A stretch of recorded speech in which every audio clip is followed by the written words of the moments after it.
if you mix it with water, it starts to, what am I trying to say? It starts to produce heat. And if you make a paste of it, make it wet, and then wrap it on you, it produces so much heat that it can give you third-degree burns. Right, natural icy hot, dangerous old icy hot. Yeah. So I mean, like, I trust any book. Here it is too. I trust any book that is. Oh, it's green, so you won't be able to see it. I trust this book though. Maybe it's.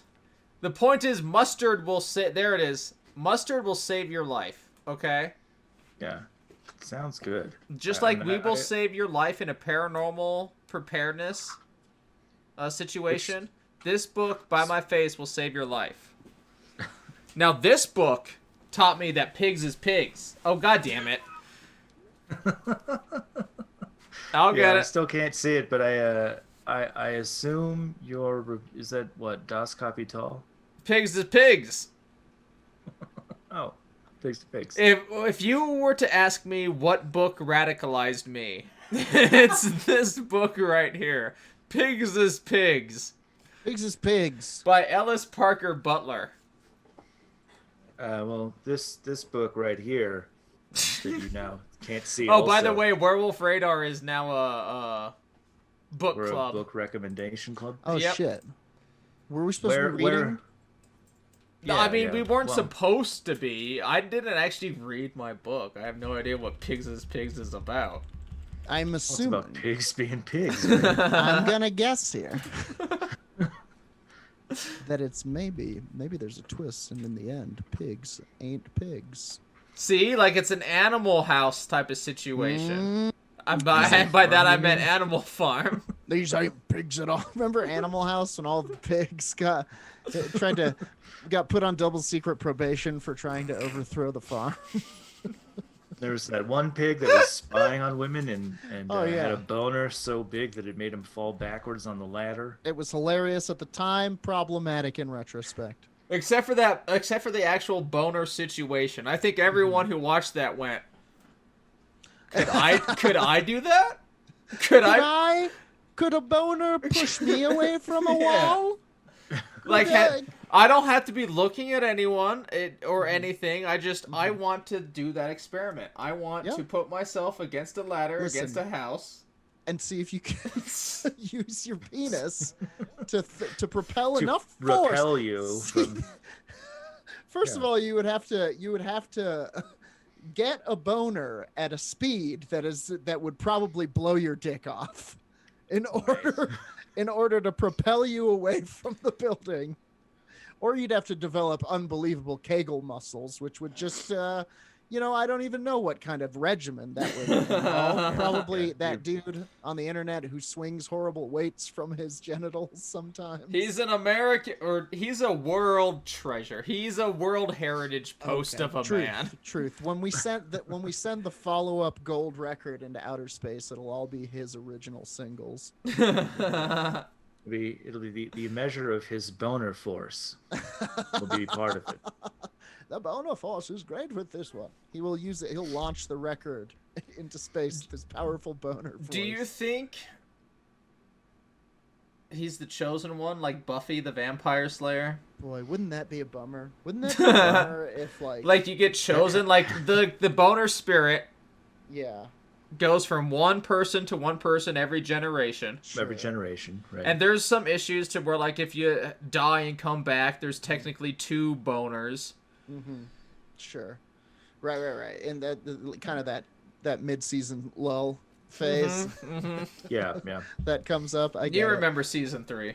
I also think that, like, that would just be a bummer if, like, you were the chosen one and the way that you had to save the world was with your magical dick. And it's like, oh no. First of all, the internet, that's what I wanted to get to. Pretty quick for this. Second of all, you mean if there's a horrible dragon that's hatched out of the moon, and I need to slay it, I really just have to have sex with it, kind of like in the heart no.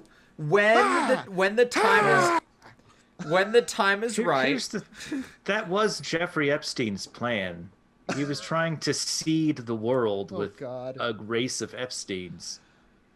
All right, That's real. That's completely real. So do we start over the pod over, or no? We don't start the pod over because we said it's from truth. Episode 1. Okay. I think we just scorched earth. The re-wolfening. The real wolfening. The real wolfening. The new moon. Hi everyone, I'm Kevin O'Leary. I'm starting all the way over. And I'm Levin O'Keery. It will be more confusing than ever.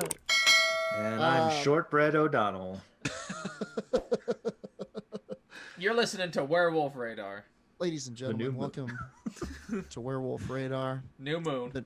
The new batch. Yeah, Werewolf Radar, the new batch. My name is Jordan H. Dahl. I am Nate F. Balding. I am Roger S. Norquist. Damn it, that's my... Don't worry about it. It's my new name. The real one? This is, of course, the world's premier paranormal preparedness podcast. Yep. Today's episode is brought to you by Monstruco brand Thumb Greeniner. Mm-hmm. Do you kill every plant you touch? Are you tired of planting garden after garden of delicious spring vegetables, only to have them turn into black withered sludge under your terrible grasp? Use Monstruco Thumb Greeniner. Your thumbs will turn green. You will gain control and command over the plants of the earth. You will become a tree. Monstruco Thumb Greeniner starts with the thumb. I'm thinking about getting it. I just got a new place, and I would like to do an indoor garden, and I'm not good at plants, so I'm thinking maybe pick up the 16-pack, maybe the 12-pack. Get the 12-pack. Start. You want to bathe your thumbs in the thumb greeniner, and your thumbs will turn green. You'll get really good at planting and growing vegetables and plants and stuff, but then you will become one. I will become a plant? You will become a plant. When they say it starts with the thumb, they mean like your thumbs go green, and then your hand goes green, and then your forearm goes green, and then you turn green, and you'll turn into a plant. Yeah. But like for the 6 weeks leading up to that, you can talk to plants and stuff. Oh, well that's cool. I wonder what they have to say. It's bad. It's like pretty bad. All right. Well, that sounds like a fun item, though, because I do want to grow orchids and basil and sage. Sure, absolutely. And tomatoes. you shall, son of man. You shall. Chlorophyll you, chloro will. Yeah, I've never been called son of man before, and now that's all I want to be called. Also, I was watching a cult video. So Celestial Seasonings is a cult. We all know this, right? I did know that. Yeah. Yes. Okay, so I watched an ad from them on YouTube recently, not Celestial Seasonings, but the cult inside that company. Yeah. And they call each other spouses, loves, partners, Supreme Celestial Partner. Whoa, cool. And now that's what I've been calling Kylie nonstop, and she hates it. She doesn't want to join the cult anymore. See, that sounds great. Like, you know what though? That is better than what I thought the celestial thing was, because I thought it was a slur about Asians. Stop Asian hate. No, I thought so too, but no, it has nothing to do with that. They just meant that they're star children. Yeah. All right. That's it's better than what my girlfriend's calling me. If she calls me at all. I'm trapped. I'm trapped. Get me out, everyone. No, you're trapped, Jordan. You know what you did. I'm trapped. She knows where the bodies are, and she won't tell me. She won't tell me. They're my bodies. I need them back. All right, who wants to start this talkie? I'd like to go first. All right, if talkie. that's okay. I have something that I'm pretty excited about. I don't know if we've talked about this on the pod before. We've done 9,000 episodes of Werewolf Radar. We've talked about a lot of spooky stuff. I know I wrote an article about this, but it is March, Mummies and Mayhem Madness month, and I would be remiss if I got out of March without talking about the Pedro Mountain Mummy. Do you guys know about the Pedro Mountain Mummy? Oh, barely. Wonderful. I don't. Then come away with me. Okay. Come away with me to a place of a faraway land known as Wyoming. Ooh. I hear it's a progressive place. It's no, Yeah. a different, the other Wyoming. Well, yeah, but isn't Wyoming the place that gave us suffrage rights first? I guess that's true. Okay, but the progressive state of Wyoming. The year was, I'll tell you as soon as the page loads.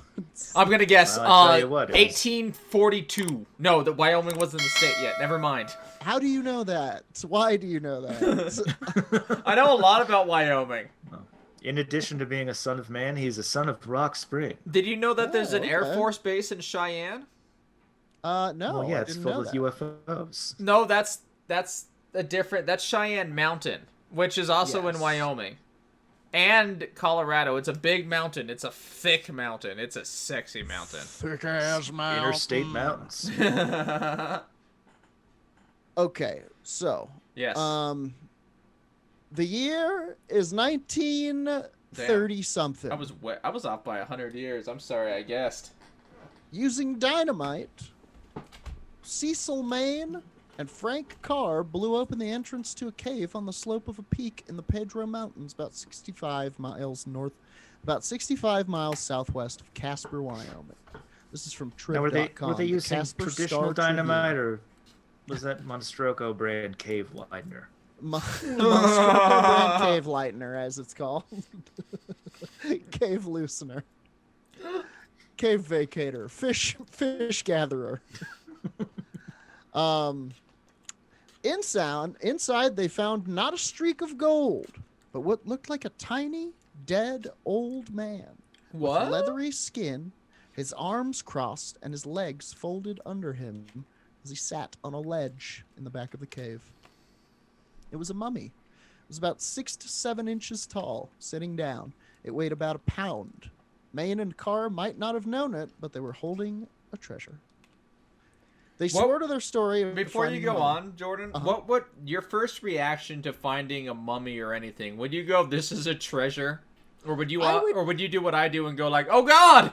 If I whenever you find a mummy, I'm gonna go, "Oh God," assume that I'm gonna be murdered next, and then just constantly spin around in a circle till I pass out. I think I would probably leave it alone. I might inform the authorities, but I would be pretty careful as to who those authorities were. You know, I would want Bear in any mind, local. You're also you're finding this body shortly after detonating explosives near it. Yeah, that's true. So Yeah, but dynamite rarely mummifies people. I guess I there is don't that know what one weird mummification time. means. That's where you and I differ, friend. Not long after, the mummy was spotted in a drugstore window in Mititsi, bringing in cash from postcards sold of its likeness.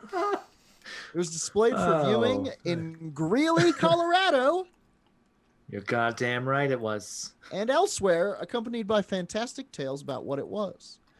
Some people said it was a mummified pygmy, believed by scientists to be a progenitor of the present human race. They were small before they were tall.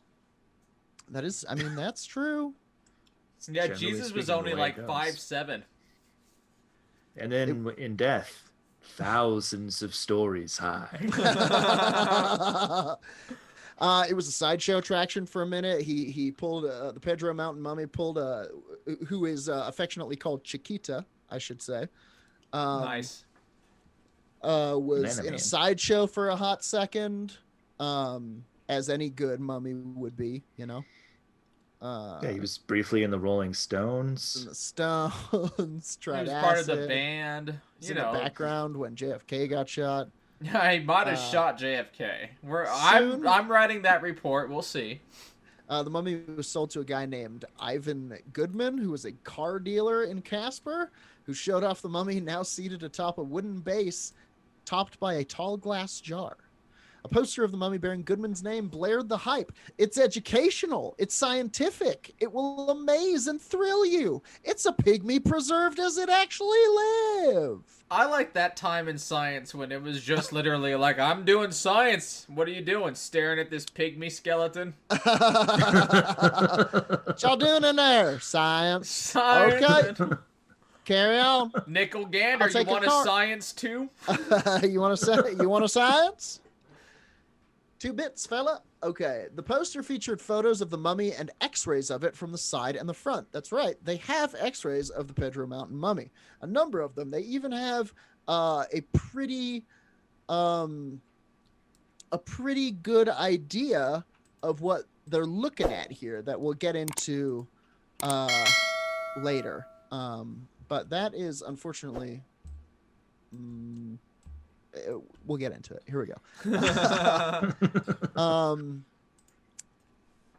The poster claimed that it predated the human race. Blah blah blah blah blah.